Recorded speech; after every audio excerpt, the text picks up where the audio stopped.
जाजपुर जिला युव महोत्सव।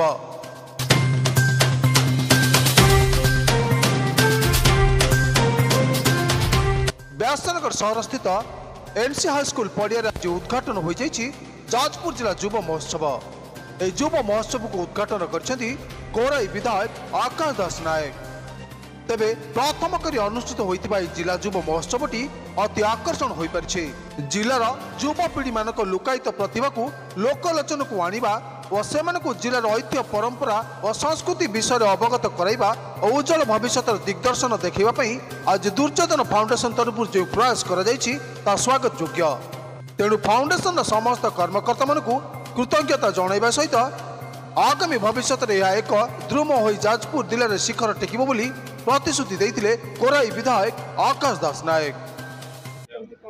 आज व्यासनगर ठारे एनसी स्कूल पड़िया जाजपुर जिला महोत्सव ये प्रथम संध्या को उद्घाटन करी अत्यंत आनंदित।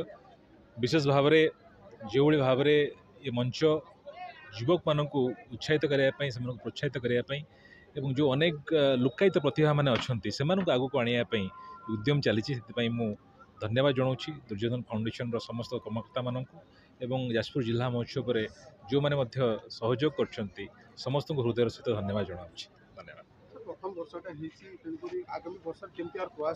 निश्चित भाव में प्रथम वर्ष आरंभ होती आग को ये छोटिया गछटी महाद्रुम में परिणत हो मोर आशा और विश्वास एवं ये शिल्पनगरी व्यासनगर सहर आगामी दिन में निश्चित भाव में ये जिला युव महोत्सवटी समग्र राज्यस्तरीय महोत्सव परिणत हो मोर आशा। अनुष्ठित उत्सवटी फाउंडेशन सभापति दुष्मत नायक तत्वावधान अनुष्ठित होता बेले एथिरे संपादक अश्विनी दास, सांगठनिक संपादक निरंजन घड़ाई, आवाहक अयोध्या जेना, अजय कुमार पंडा और साधारण संपादक विश्वजित महांती प्रमुख मुख्य भूमिका ग्रहण करते।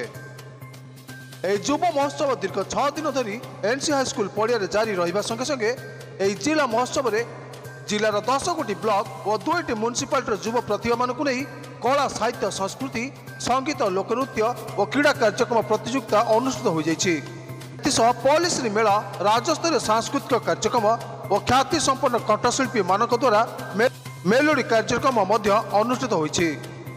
देखो दीर्घ दिन प्रयास पर 2021 दुर्योधन फाउंडेशन तैयारी कलापर आम गोटे प्रयास लगे प्रत्येक जगह जिला महोत्सव होची किंतु युवक पीढ़ी को युव मानस को आम आगू नापी गोटे युव महोत्सव परिकल्पना करूँ आज सत्यतार परिणत है एवं आज आम मान्यवर कोराईर विधायक आकाश दास महोदय आसु उद्घाटन कले। ये दीर्घ 6 दिन धरी चलो आज मात्र आरंभ तार 12 तारिख पूर्ण समाप्ति हम 12 तारिख राज्य सरकार 5-6 जन मंत्री सहित एवं विधायक एमपी उपस्थित रहिबे।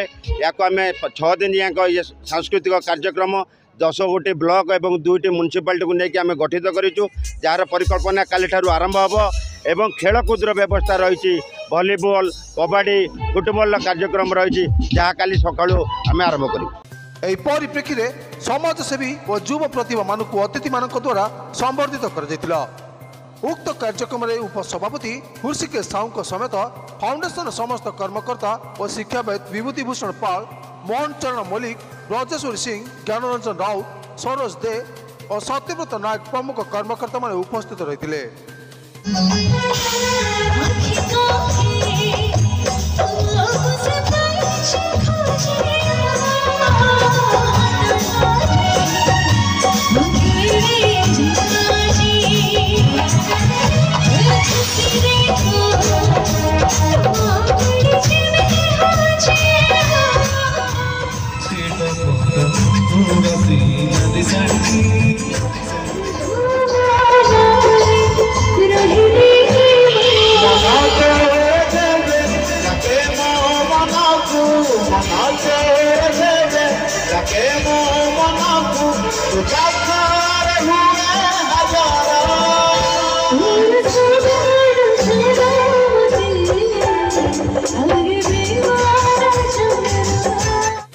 जाजपुर प्रशांत कुमार पात्र की रिपोर्ट न्यूज वन ओडिशा।